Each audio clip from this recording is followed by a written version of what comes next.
Welcome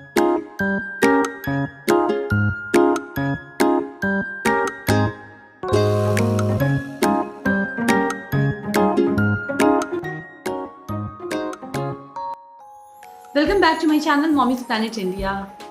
अगर आपको किसी से माफ़ी मांगनी होती है तो आप क्या बोलते हैं? Sorry, I am sorry. तो इसको और कितने अच्छे से बोल सकते हैं। जैसे अगर हिंदी में बोलना हो तो हम ये बोलते हैं कि मुझे बहुत खेद है, मुझसे ये गलती हुई, मैं दोबारा नहीं करूँगी, या फिर प्लीज़ मुझे माफ़ कर दीजिए, मैं आगे ध्यान रखूँगी। तो हिंदी में कुछ इस तरह के सेंटेंसेस का यूज़ करते हैं। तो इंग्लिश में भी आज मैं आपको 10 ऐसे छोटे छोटे सेंटेंसेस बताऊँगी जिनका इस्तेमाल आप सॉरी की जगह कर सकते हैं और अपनी कन्वर्सेशन को और अच्छी बना सकते हैं, अपनी इंग्लिश कम्युनिकेशन को और अच्छी बना सकते हैं। तो चलिए फटाफट आज का वीडियो शुरू करते हैं और जानते हैं आई एम सॉरी की जगह और क्या 10 सेंटेंसेस हो सकते हैं जिनका आप इस्तेमाल डे टू डे लाइफ में कर सकते हैं। वीडियो शुरू करने से पहले एक रिक्वेस्ट है जो मैं हर बार करती हूँ, वीडियो पसंद आए तो लाइक और शेयर ज़रूर करें, चैनल सब्सक्राइब ज़रूर करें। इसके अलावा मेरे new channel let's talk with Pallavi को भी सब्सक्राइब ज़रूर करें। देखते रहें मॉमीज प्लैनेट इंडिया। पहला sentence, I am so sorry, I am extremely sorry, please forgive me. आप बोल सकते हैं आई एम सो सॉरी या फिर I am extremely sorry, please forgive me. मुझे अपनी गलती के लिए बहुत खेद है, मुझे माफ़ कर दीजिए। मुझे अपनी गलती के लिए बहुत खेद है, मुझे माफ़ कर दीजिए। तो सो सॉरी और एक्सट्रीमली सॉरी का मतलब हुआ बहुत खेद है।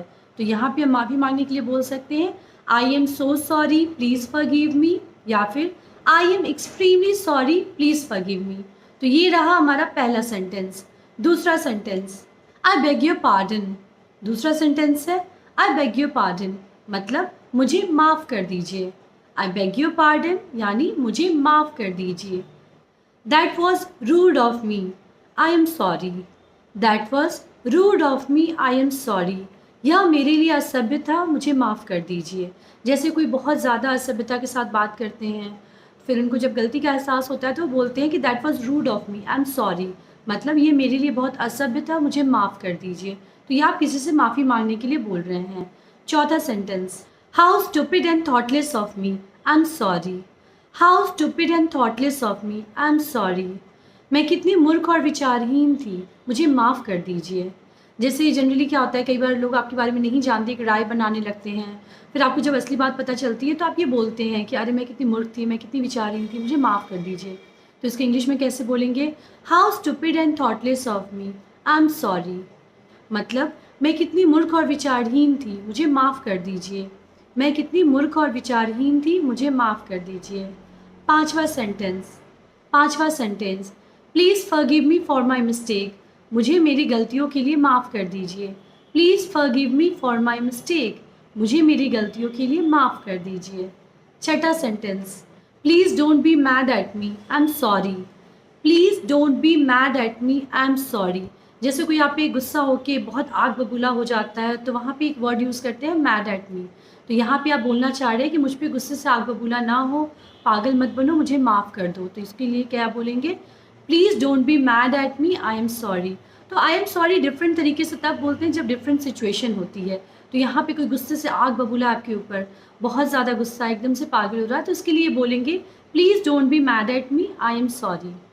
सातवां sentence, hey I am really sorry, I shouldn't have said that, या hey I am really sorry, I shouldn't have done that, यानी मुझे सच में बहुत खेद है, मुझे ऐसा नहीं बोलना चाहिए था, या फिर मुझे सच में खेद है, मुझे ऐसा नहीं करना चाहिए था।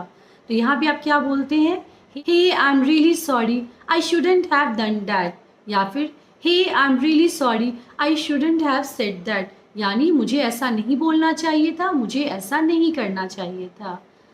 नौवां sentence, I would like to apologise for what I did and said, यानी मैं आपसे माफ़ी मांगना चाहता हूँ मैंने जो बोला या फिर मैंने जो किया उसके लिए। I would like to apologise for what I did and said, मैं माफ़ी मांगना चाहता हूँ मैंने जो किया है और बोला है उसके लिए। तो यहाँ पे क्या होगा?